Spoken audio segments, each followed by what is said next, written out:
مفيش اكل. ليه مفيش اكل؟ لقيت الانبوبه فاضيه. خديها وغيريها مشيرة. يعني هشيل الانبوبه على قلبي وانزل اغيرها؟ عندها البواب. ما انا جيت انده على البواب لقيته راح يتفرج على ماتش كوره في استاد القاهره الدولي. الزمالك بيلعب النهارده ولا ايه؟ السلام عليكم، اهلا بيكم في حلقه جديده على قناتكم وصفحتكم برنامج الصليط الرياضي. وقبل ما نبدا ما تنساش تصلي على النبي عليه الصلاه والسلام، واللي ما اشتركش في القناه يشترك ويفعل زر الجرس. ما تنساش تدعي اخواتنا واهلنا في الصين واهلنا في السودان واهلنا في الوطن العربي كله، ربنا يفك الكرب عن الجميع يا رب. ما تنساش لما تك الحلقه تخبط اللايك واستناني في الفقره الثانيه، ويلا بينا نبدا.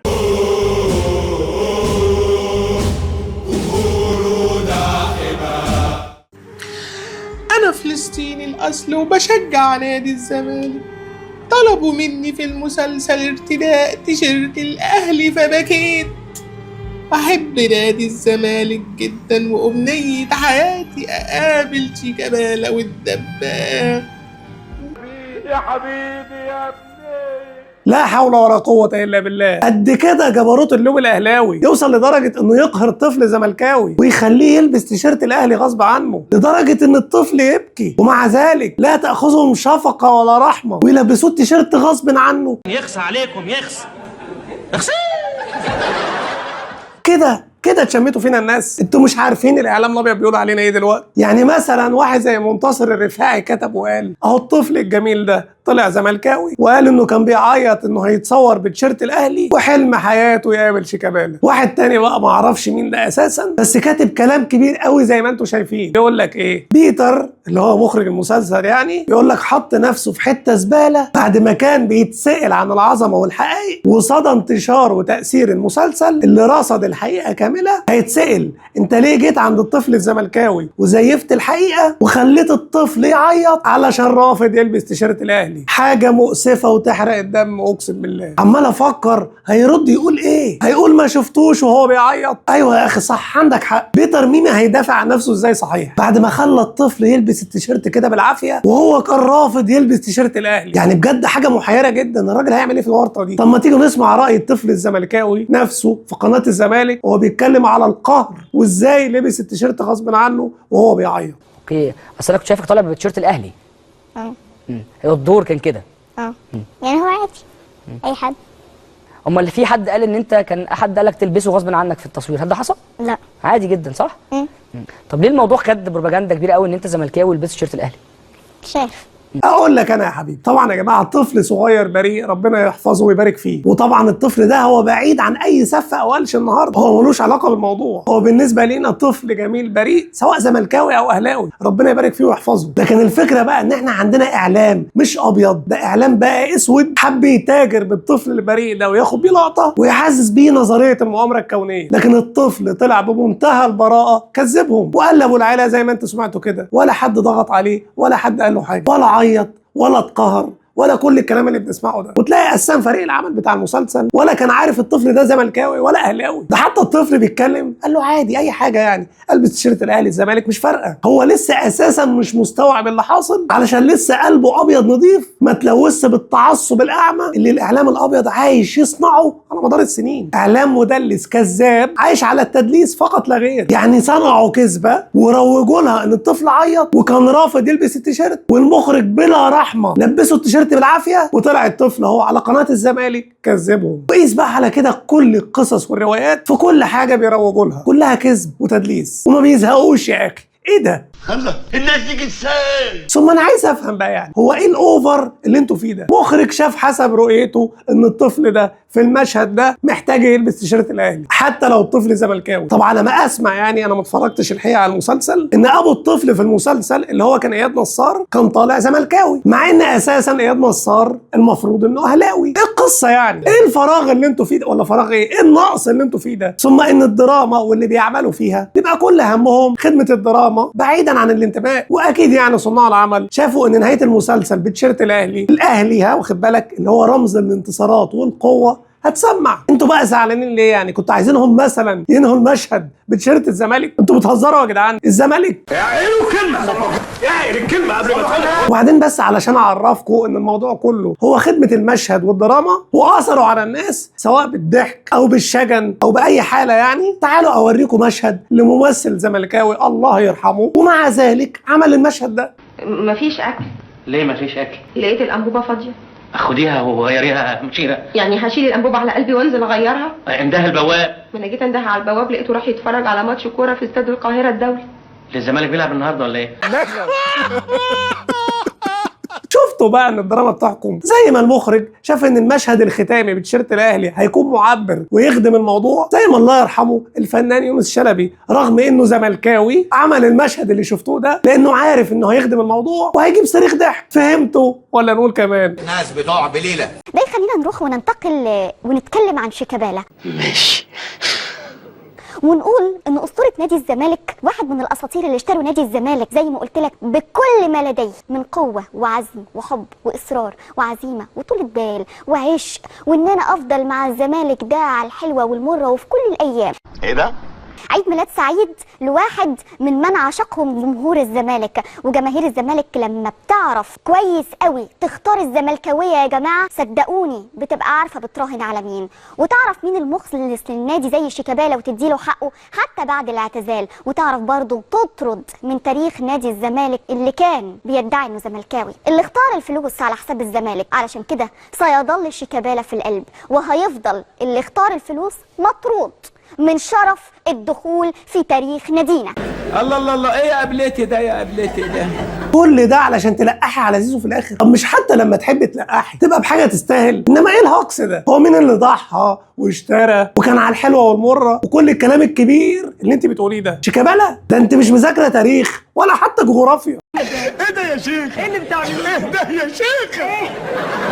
هو مش شيكابالا ده هرب قبل كده من الزمالك وراح اليونان؟ مش ده اللي هرب برضه بعد كده وراح البرتغال؟ هو مش ده اللي وقع للاهلي قبل كده علشان الفلوس؟ ولما رجع في كلامه كان بعد ما بابا ممدوح عباس وعد انه هيظبطه مش علشان سواد عيون الزمالك ولا حاجه؟ مش ده اللي لما اتسال تختم حياتك فين قال في الاسماعيلي؟ مش ده اللي دخل في اكتر من مره في خناقه مع جماهير الزمالك ورئيس الزمالك ومدرب الزمالك وكان بيشتمهم بابشع الالفاظ؟ يبقى ايه بقى الهري اللي انت بتهريه ده؟ لو تقول لك الجمهور بيعرف يميز ويختار، مش عارف اللي هو ايه اي كلام ده بأمارة يعني بعد كل اللي عمله ده بقى اسطوره يا بنتي. ده بياخد عقده لحد دلوقتي حتى بعد ما اعتزل في ظل الازمه اللي انتوا فيها. بدل ما ممدوح عباس يدفع فلوس للناس اللي بتلعب لا بيديله بقى عقده، وده بشهاده ناس من عندكم مش من عندنا. انت بقى ايه بغبغان طالع يقول اي كلام وخلاص؟ هو اي كلام؟ لا وتحسسك يا اخي ان زيزو ده بقى خرج من الجنه. زيزو اللي اول ماتش ليه مع الاهلي كان في افتتاح كاس العالم للانديه، فراح تقول لك بقى ده خرج من الجنه مش هرجع لها تاني. مسليه جدا. الحاجه تانية وهي المقارنه بين بيزيرا وزيزو. يا دي النيله يا دي النيله. يا دي حوار زيزو اللي مش هنخلص منه ده. قالوا يا عم ماركو زيزو اللي ما وراكوش غيره ده. طيب هل ينفع يبقى في مقارنه اصلا؟ خدعوك فقالوا هو ينفع يبقى في مقارنه؟ رقميا ما ينفعش، لعب معدل دقائق ما ينفعش، اداء في الملعب لعيب شايل فرقته على كتفه وبيجيب اهداف وبيعمل اسيستات وبياخد مان اوف ذا ماتش وبتاع، والتاني مع احترامي الشديد ليه يعني هو لعيب كويس طبعا كل حاجه وبيلعب في المنتخب وبندعمه لما بيكون في المنتخب ايا كان حتى ولو اللي في القلب في حاجات معينه، ولكن انت لسه ما جيتش يا معلم، انت لسه ما جيتش، لم تاتي بعد. طب لما انت بتقول في اول المقطع ان مفيش مقارنه اصلا، بتقارنه ليه؟ شاغل بالك ليه؟ ثم انت مالك مستواه عامل ايه مع الاهلي؟ ما تخليك يا عم في فريقك المتصدر وبتزيرا اللي عايزين يلعب في منتخب البرازيل ده، مالك ومال زيزو الوحش؟ امال امك انت. المهم بقى بيقول لك رقميا ما ينفعش يتقارن، واساسا يا جماعه زيزو رقميا عامل اهداف واسيستات مقارنه بعدد الدقائق ومشاركات بتزيرا مع الزمالك هو افضل، لكن انا مش كل شويه بقى هجيب الارقام وارد على نفس البغبغانات. انا زهقت. الفكره كلها ان واحد زي ماركو ده مشوه من قناه صدى البلد، مش هنقول طردوه يعني هنقول مشوه، لما ما شاء الله عليه كان هيجيب ذره في البرنامج بعد ما حتحوت مشي وكانت المشاهدات خلاص بتاعت البرنامج بتصفر، فهو طبعا قال لك ايه ده مشوني علشان زملكاوي، مع انه بقى علشان يبان انه كذاب بعد ما مشي جابوا طارق قضا، وقضا ده زملكاوي اساسا وكان شغال في قناه الزمالك، بس طبعا ماركو عارف الدعايه المظلوميه وانهم يعني مشوه علشان زملكاوي وضحوا بيه، عارف ان الحاجات دي بتجيب مع الناس، فراح اشتغل في قناه الزمالك وطبعا بكاريزمته وادائه وافهاته محدش بيتفرج عليه، فما قال لك بقى اما قلد لي جاهلي وبقين كده، حتى فرح علي كمان بتعمل زيه يعني، فنتشاف بقى ويتقال علينا حراقين وبتاع، مش اكتر يعني، خطه يعني في منتهى البليله. جاتكم القرف مليتوا البلد. على فكره يا جماعه بتزيرا ده لو بتتفرجوا عليه بيضيع كميه انفرادات ما اقولكش، اخرهم ماتش امبارح ضيع انفراد في اخر الماتش ترد عليهم بهجمه من الاتحاد وتتشات الكوره وتحس ان القائم اتزحزح عشان الكوره ما تدخلش، فبتزيرا ده اللي طالعين بيه السماء لاعب عادي يعني وبيضيع كور ما تضيعش، وتاثيره على الفريق مش زي ما هم بيصوروا، مش تريزيجيه مش امام عاشور مثلا، بس هو اللاعب عارف دماغهم، حنكش وهيص مع الجماهير، هتبقى اسطوره الاساطير. ناس طيبين قوي قوي قوي. طبعا شفنا امبارح ماتش الزمالك والاتحاد، وقبلها شفنا ماتش الاهلي والمقاولين. فرقه كسبانه 3-1 وجمهورها زعلان، وفرقه ثانيه كسبانه 1-0 واتمسح بكرامتها الارض الشوط الثاني، ولولا الحظ كان على الاقل اتعادلوا، ومع ذلك جمهورها واعلامها هايص وعمالين يحتفلوا. في الاخر يقول لك احنا يهمنا المتعه، احنا مدرسه الفن والهندسه، والاداء بالنسبه لينا اهم من النتيجه.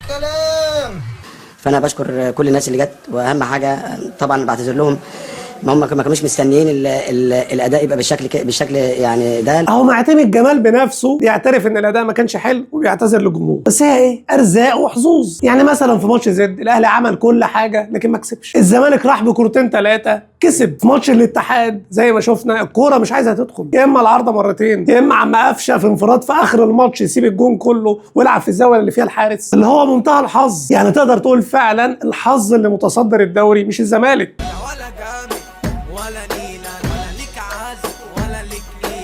احمد شوبير على حسابه على الفيسبوك كتب وقال: الزمالك فاز في حضور جماهيري شبه كامل بهدف وحيد في اول 10 دقائق. الاتحاد قدم عرض رائع، العارضه منعت هدف لقفشه، والمهدي سليمان رجل المباراه بجداره. كل جماهير الزمالك ما همهاش العرض ولا الشكل، فقط ال3 نقاط، وده امر طبيعي. جماهير الاهلي اللي فاز امبارح 3-1 من امبارح شغالين هجوم على الفريق والمدرب والاداره. باقي 7 مباريات الاهلي يفوز بيهم يفوز بالدوري. مش شايفين ان الافضل انك تساند فريقك سواء في المدرجات او على السوشيال ميديا، ولا هتستمر حمله التقطيع والهجوم؟ انتوا اصحاب القرار والاختيار ليك. بصوا، يعني انا بالرغم من اني شايف ان اداره الاهلي ولاعيبه الاهلي ومدرب الاهلي سبب غضب الجمهور، واني كمان مختلف مع الكابتن احمد شوبير بمقارنه الاهلي باي جمهور تاني، لان جمهور الاهلي فعلا غير اي حد. جمهور الاهلي طموحاته اكبر من ماتش و2 يكسبهم ويهيص بيهم. جمهور الاهلي بيميز الاداء اللي يجيب بطوله من الاداء التجاري. احنا ناس متعوده تفوز بكل حاجه، مش هنبقى زي ناس لما يكسبوا كام ماتش يبقى بالنسبه لهم ده اعجاز. احنا حاجه تانية. لكن مع ذلك هتفق معايا في نقطه واحده، وهي اننا الفتره دي اللي جايه، واحنا كمان يعني ان شاء الله نعمل كده، نكتفي بالدعم الكام ماتش اللي جايين طول ما احنا لسه في المنافسه. خصوصا كمان ان الناس اللي موجوده هتفضل مكمله معانا على الاقل الموسم ده، لان في استحاله للتغيير. فخلونا الفتره دي نركز مع فريقنا، واللي يقدر يحضر الماتشات في الاستاد يبقى كويس جدا، واللي مش هيقدر وبيكتب على السوشيال ميديا يبقى تشجيع ودعم وشحن للاعيبتنا. ونبطل يا جماعه نقارن فريقنا بفريق زي الزمالك، لاننا اساسا ما نقبلش نشوف فريقنا بيلعب بطريقه الزمالك. امبارح شفنا الزمالك بيلعب في نص ملعبه وبيلعب على المرتده، احنا ما بنقبلش ده اساسا، فاحنا هنقارن مين بمين؟ فخلونا بعد اذنكم نركن غضبنا على جنب، وحتى يا عم لو الشناوي وقف الناس اللي في الاستاد تشجعوا وتدعموا. خلونا نعدي بس الكام ماتش دول، وخلونا احنا العامل الايجابي، يمكن ده يكون ليه تاثير ايجابي مع اللعيبه. ومن الاخر مش عايزين حد يتحجج بينا، انا نفسي بس نشوف روح الفانيلا الحمراء الحقيقيه في الملعب. الدوري مش بعيد، والمنافس مش بيقدم الكره الفظيعه، اداؤه بيقول انه هيقع ان شاء الله. ده غير اننا عندنا ماتش معاه، وانا بقول لكم باذن الله الدوري اهلاوي.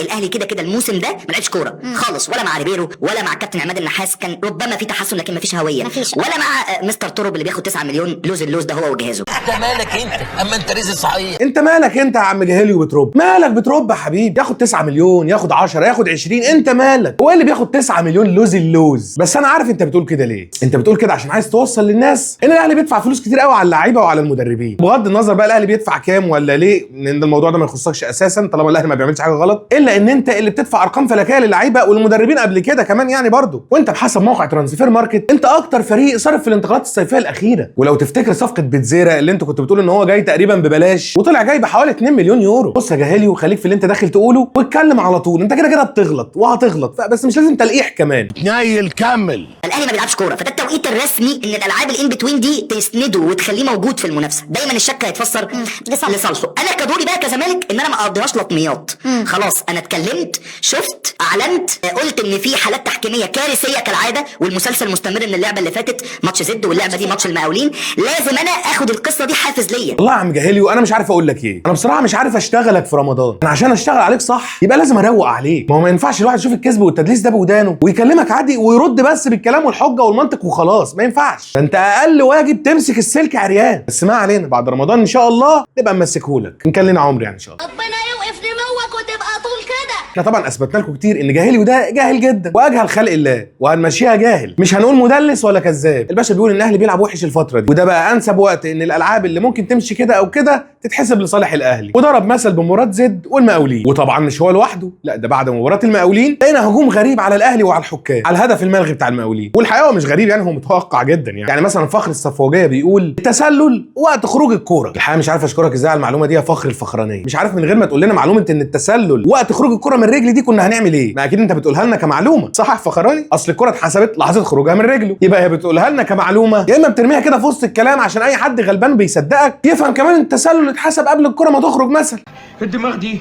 المهم فخر القلعويه بيكمل وبيقول بس السؤال اتلغى هدف التعادل والمقاولين فتح الملعب ومفيش مباراه ما فيهاش لغط وخلافات، وكاتب بقى هو الكلام ده على بوست اساسا لعبد اللطيف فوزي اللي بيقول استغرقت تقنيه الفيديو دقيقتين لمراجعتها، الحكم يلغي هدف التعادل لنادي المقاولين في شباك الاهلي بداعي التسلل، ومدينا معلومه بقى مهمه برضو ان ده تاني هدف يلغى في شباك الاهلي في تاني مباراه على التوالي بعد زد ثم المقاولين العرب بداعي التسلل. يعني اعمل ايه؟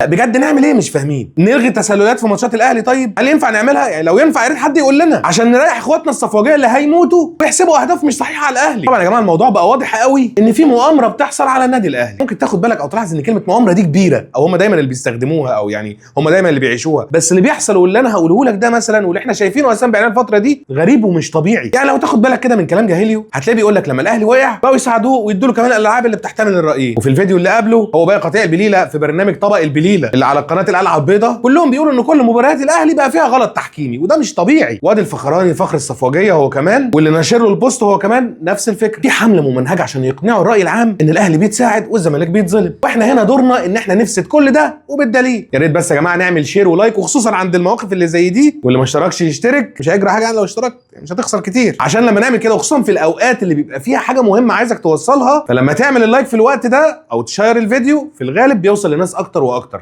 فيعرفوا المعلومه الصح. المهم زي ما في جاهليو وفي فخر الفخرانيه في كمان ميزو الدجال فخر القطيع اللي بيقول لك دي تسلل. يا جماعه ايه لازمه الدوري وكل الزحمه دي من الفرق؟ لو هدفك ان الفريق بتاعكم ده يكسب وممنوع يتعرض لهزيمه او تعادل يبقى ملهاش داعي، لان وضعكم بقى مكشوف للجميع وبمنتهى القبح والبجاحه. انت جيت يا ابليس. والله انا اعرف ان اللي زيك المفروض يتسلسلوا في الايام اللي احنا فيها دي. انا مش عارف انت ازاي مطلوق علينا كده. الدجال جايب صوره تانية على اساس ان هي اللي اتاخد منها التسلل، في حين ان مش هي دي اساسا لعبه التسلل. بس هو عارف بيتعامل مع مين. هو بيتعامل مع القطيع حرفيا. اول ما يكتب الكلام ده يدخلوا يهيصوا له ويشتموا في الاهلي. انتوا متخيلين ان هم ما قالولوش حتى ان مش دي لقطه التسلل؟ حتى هو عارف بيخاطب مين. في نفس الوقت بقى التسلل ده هيتنسي مع مرور الوقت، وهتبقى الصوره دي متداوله كده، وممكن تطلع لك كمان سنه ولا 2 ولا حتى 10 ويستدلوا بيها، يقول لك تخيل ان دي اتحسب التسلل على المقاولين واتلغى هدف صحيح ليهم قدام الاهلي. اللي بيربي قرد اضرب ألاعيبه. نرجع تاني لفخر الصفوجيه اللي المره دي بيجود اكتر ويقول لك اهو اصل الموضوع، وناشر فيديو لواحد تاني بيشرح ليه هدف المقاولين صحيح. فتعالوا نشوف الفيديو بتاعه. نبص هنا اللعبه بقت هجمه جديده ولا لا. نشوف لاعب المقاولين مع الكوره، امام عاشور بيزقه وبيعمل فاول،